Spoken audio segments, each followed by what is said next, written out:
KCMO, Nick Wright. McIntyre, let's start with you and the most interesting story on your website this week.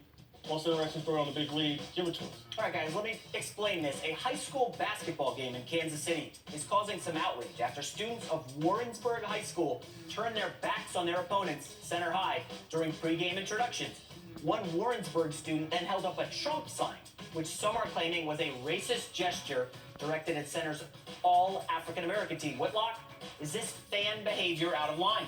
I think this is complicated. I like what Tully Colquhoun wrote on your website, not trying to demonize either side, but trying to explain, listen, there is a history of sports fans for years I think of the Missouri Antlers at the University of Missouri program, where they troll the other team. They think of whatever will bother the other team, they shout it at the opponent. And so I can see some rural kid and say, hey, black people don't like Trump. Let me bring a Trump sign. And so I think it's brought out in that vein. I'm not sure if it's necessarily racist or out of line. But again, one of the reasons why I asked Nick to come on is because Nick's from Kansas City. I spent 16 years in Kansas City, know the history of these schools. What is your take? It's obviously racial animus, like it's racially motivated. There's a 0% chance he does this if it's an all-white team. Like, we all know that. There's no counter-argument. This is, now, it doesn't have to be a Supreme Court case. You don't have to throw the kid out of school. But we can all acknowledge this was a kid racially taunting an all-black school. And, Jason, you mentioned our history in Kansas City, and people a few years ago when the University of Missouri had the protests, people don't know the history of that state. Here is Missouri. You have Kansas City, as segregated as any city in the country. Truce divides the white town and the black town. You have St. Louis, almost as segregated as any city in the country. And then you have everywhere else in Missouri, which is overwhelmingly white. So on that college campus, you have kids who have 68% of the kids are from Missouri. You have kids that are from segregated areas, which led to, I would say, the unrest at the University of Missouri. But how can...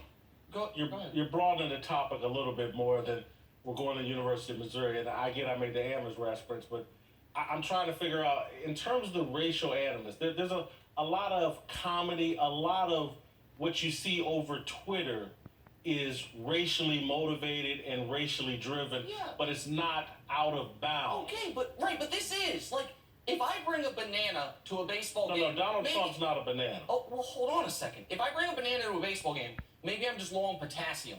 But if I throw it at Andrew McCutcheon, I'm being racist. If I have a Trump sign in my yard, maybe I'm just a supporter. If I wave it post-election at a bunch of black kids at my all-white school, it's because I'm being racist. Like, No. And I get all the passion, and I get it. But no, because a lot of people Why else would he do it?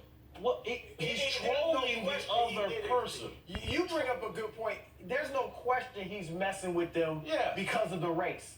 And you're saying...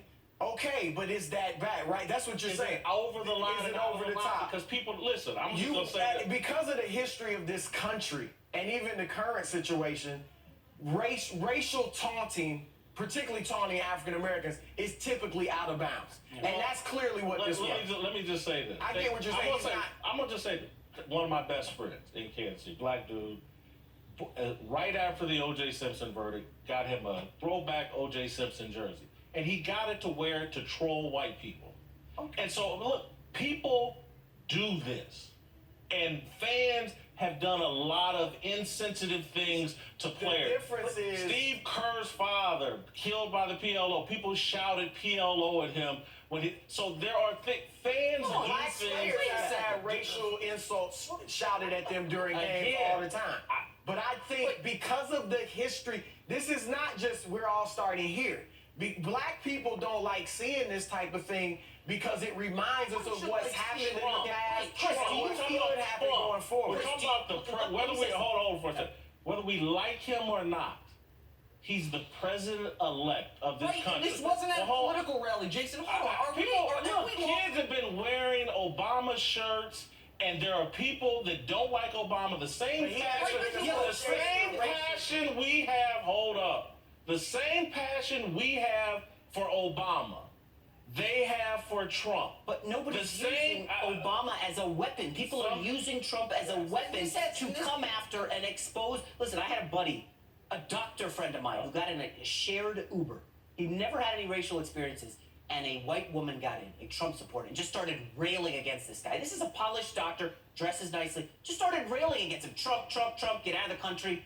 He was stunned. He didn't know what to do. I think people are definitely using Donald Trump as a weapon to get out some racial anger, and I think that was the case here in Kansas City. And my point is, people on the other side, maybe not with the same intent, maybe not with the same animus, those people on the other side see it as their opportunity as the other. So, all right, that is it for us. Colin will be back tomorrow.